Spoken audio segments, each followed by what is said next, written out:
This next-gen demo is presented by State Farm. All right, we are talking about next-gen here with Rev3 at E3 at the Vivid Touch booth, but we're about to have one of the oldest gaming franchises that has now been catapulted into the future. I am happy to be joined by Andreas.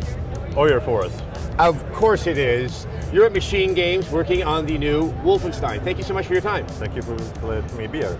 So yeah, Wolfenstein, it helped usher in the entire first-person shooter genre, but it even has the legacy extends all the way back to the Apple II. Yeah. It sort of pops up intermittently. If you don't mind my asking, what made the time feel right to return to to this franchise? And is it something that you think still has currency with a lot of gamers out there? I absolutely think so. For us, it was pretty simple. So we partnered up with Bethesda and id Studio around 2010. And we realized that no one was doing anything with Wolfenstein. So we're all huge fans of Wolfenstein 3D. And, we all grew up with that, and it really affected us deeply as both gamers and game developers, I think. So when we had a chance to pitch something for that, we did that. So we made a pitch, and they loved it. So that's the game we're doing. All right, well, let's take a look at this game. If you don't mind sort of giving us a little bit of setting about where we are in Right, so this is during the 1960s, and this is an alternate history setting where the Nazis won World War II. So they're now taking over the entire world and created this global Nazi empire. So what we see here is B.J. Blazkowicz being back in London. So you see a part of London here has been transformed into a slum.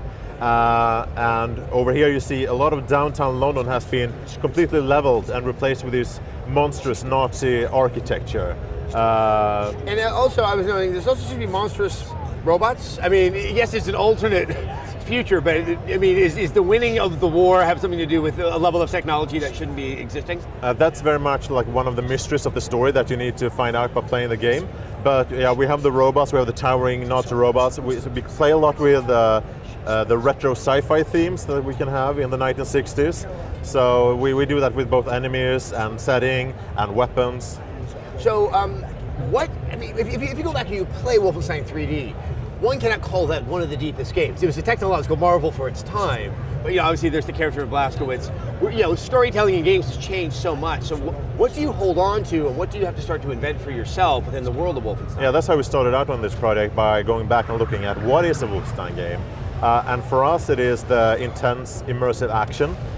You have the David versus Goliath theme, like BJ against the Nazi army, and now it's BJ against the global Nazi empire.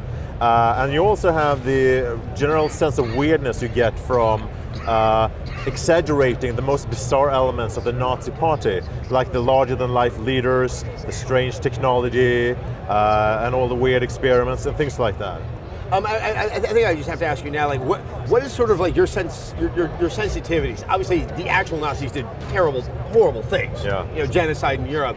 That where you make it too much of a cartoon, you are disrespecting the events of history. Yeah. So there's a lot of humor in the game, but we take our themes very seriously as well. We think it would be irresponsible not to actually portray some of the things that the Nazis would do if they would have won the war, and what they did during the war as well. So we take that very seriously, and we allow the player to explore that setting. What would it mean if they had won the war? What kind of world would we be left with? So that's really important to us. Now, this device right here, which I've gathered is somewhat central to the game. I mean, how it cuts through things, and obviously it makes robot dogs have problems. But does that allow for sort of an expansion of how you can move through the environment? Absolutely. So it starts out pretty simple with this kind of laser pistol that you get. You can shoot people with it, but you can also cut through simple surfaces like the fence you just saw there. And later in the game, you'll find a much more powerful weapon called a laser strike, which is more like a laser rifle. And with that, you can cut through more metal surfaces like aluminum. So yeah, you can use that to progress through a level or to find alternate routes through a level, but you can also use it in combat. For example, if you stealth through a little bit of the game or a section and you're hiding behind a cover, you can take that weapon and actually cut a hole through your cover and sneak through and just use it as a sniper rifle to take out people. And you can also use it on the other way. If an enemy runs and takes cover behind some kind of aluminum cover, you can actually take out his cover and leave him exposed and headshot him. So that's like adds a tactical option for you. You can still rush him with guns blazing, or you can flank him, but you can also just take his cover away. So, I mean, are you trying to give the player sort of a diverse tool set in order to deal with the combat situations? I think when you think of Wolfenstein, you think of a fairly fundamental, rudimentary shooter, but it sounds like you're trying to do more with that. Well, yeah, that's exactly our approach to our combat scenarios. You know, give the player a bunch of different options on how to solve it. And in this demo later on, you'll see that in these larger, expansive areas where there's a big combat encounters and you have multiple ways to kind of deal with the situation. You can stealth a bit, you can just go around with guns blazing, you can use different rooms, you can use turret weapons, and all kinds of ways to solve these encounters. Okay, we have a big robot here. Yeah. So I'm also trying to get a sense of sort of, I'm expecting Nazi enemies, but it looks like that there's a large sci-fi set of enemies here. Retro sci-fi. Retro sci-fi, yeah. well put. I'm trying to get a sense of, like, are we dealing with sort of massive, very powerful enemy encounters, or are we dealing with sort of like a lot of human enemies? Like, I'm getting a sense of what the challenge is that the player's going to face. So that's up to the pacing of the game. So we try to switch it up. So for example, here you fight a lone towering Nazi robot. Right after this room, you'll fight a lot of soldiers that will come and attack you. So the challenge differs very much. It's like a pacing thing. It's going back and forth. And it seems like also your weapon set benefits from the technological advances of the time in the game. You steal the Nazis' weapons, basically. Yeah. So that's part of the story, understanding where does this technology come from? Why did the Nazis won the war? So that's the mystery of the game in a way. So this is in Tech 5 that you're using, am I correct? Absolutely.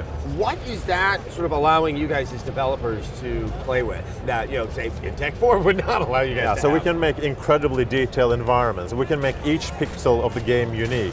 So that's really cool for us as we're a very visual studio as well. So that's really fun for us to create these diverse environments. Also, what is the transition? I mean, I'm assuming what we're looking at is either a very good PC version or an next-gen system. What is the difference going to be like from what you can play on the 360 and PS3 to what we'll be getting with the PS4 and the Xbox One? Yeah, it's going to be. It's going to look much better, I guess, on the next-gen consoles. But I think this is not that far away from the current-gen consoles. Okay. So, but this is on our way development process towards next-gen. Yeah. So we try to keep the same gameplay between the different versions. You know. But of course, you're going to be able to do higher texture resources and more effects and stuff like that on consoles of the next generation. Yeah. It's funny, when we were seeing all these press conferences on the Monday of this week, we only saw a handful of games that actually were shooters.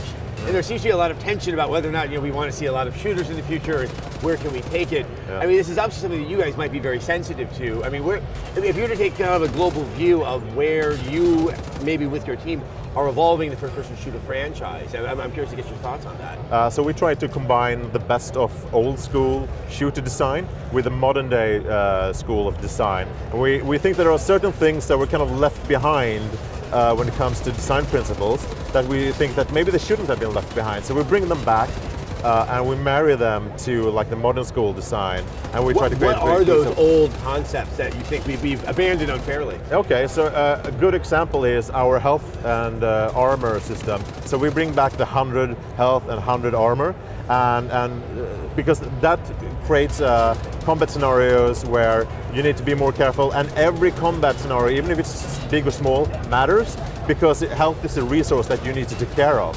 And it's also something that we use to have the player move and be very active in the combat scenarios, because you're going to take damage and you're going to have to find health during a battle even. So the way we do that in a modern way is that we have a little bit of health regen. So for example, if you end up with 5% health after a combat encounter, it's going to go up a little bit, but it only goes up to the next 20. So if you end up with 5 health points, it's going to go up to 20, but no further. That means that you'll never be truly screwed up. You always have a fighting chance to continue the game. But yeah, you're definitely creating a challenge that isn't very common for a lot of shooters on the player. How do you find a way to sort of retrain the player to unthink the way that most people play shooters these days? Wow. Well, just through the pacing of the difficulty curve, I guess, of the game. But I guess if you die enough, you'll realize I must be doing something wrong here. It's a challenging game, and we want it to be a challenging game. So, but you're going to have the 5 classic difficulty levels of Wolfenstein 3D. Everything from Daddy Can I Play to I Am Death Incarnate. So you're gonna be able to tweak the difficulty level exactly to something that fits you, but we want it to be a challenging game for the people who likes that experience, and we like that experience. And I think in doing so, you are honoring, I think, the legacy of the Wolfenstein franchise, and yes, what that old classic game was all about. Yeah. Well, I gotta say, I'm excited to play it. When is the game being made available? Holidays.